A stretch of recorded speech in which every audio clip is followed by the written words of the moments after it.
Every day, millions of Americans trust the labels on their food. But what if those labels are lying to you? That loaf labeled 100% whole wheat. In most cases, it's mostly refined white flour, just dyed brown with caramel coloring.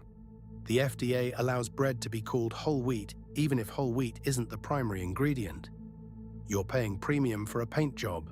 Studies show up to 57% of meat products are mislabeled. Horse meat sold as beef. Pork mixed into lamb, fresh meat injected with water and sodium to add weight, meaning you're literally paying for water. Ground beef can legally contain parts of multiple animals from multiple countries, all labeled as one product. The USDA organic label costs extra, but is it real?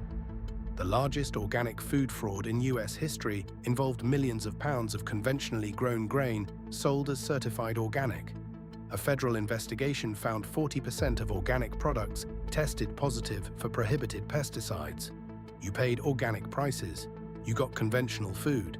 Most American sodas are sweetened with high fructose corn syrup, a cheaper lab-processed sweetener that your liver metabolizes differently than regular sugar. The same brands sold in other countries use real cane sugar. In the US, high fructose corn syrup. Studies link it to fatty liver disease, obesity, and insulin resistance. As cocoa prices skyrocketed, major brands quietly started replacing cocoa butter with palm oil, vegetable fats, and emulsifiers. They still call it chocolate. You're eating flavored wax and calling it a treat. The FDA is underfunded, understaffed, and outmatched by a $2 trillion food industry with armies of lobbyists.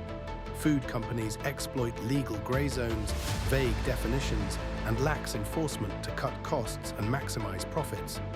While you absorb the health consequences, you can't trust the front of the package. Flip it over, read everything. Your health is worth more than their profit margins.